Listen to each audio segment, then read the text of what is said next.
Hi everyone, Dr. Wellner here.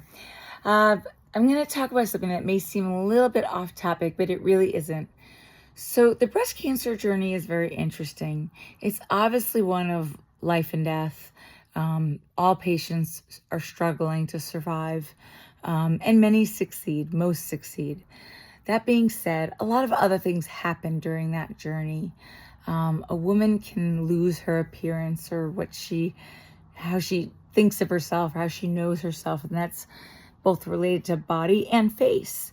So patients undergoing chemotherapy, for instance, and sometimes anti-hormone therapy, will lose hair, all of the hair in many instances. That's complete alopecia. She may also even lose eyebrows and eyelashes as a part of that.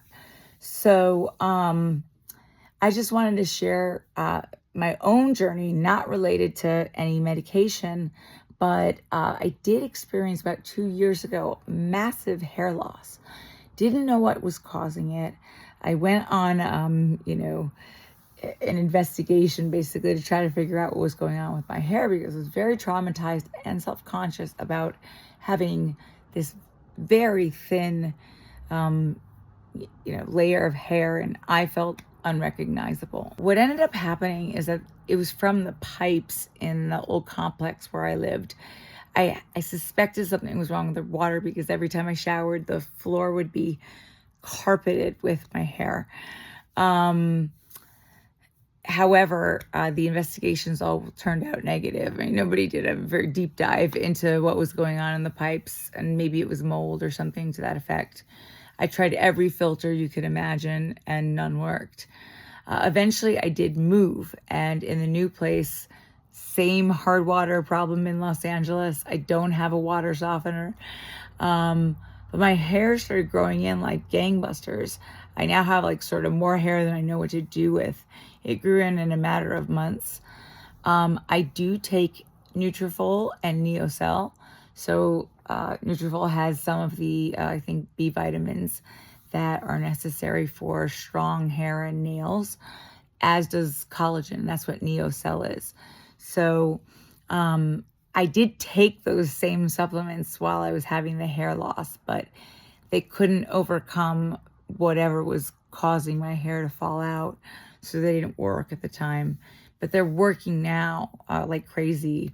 Nutraol even came out with a hair care line that's supposed to cause more hair growth, and I just started it so I can tell you what happens. But again, this is natural hair. I have no extensions.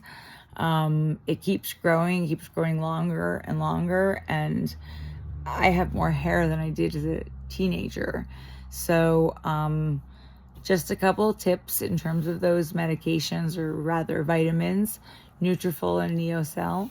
And I would recommend them to patients after chemotherapy so that their hair grows in quickly.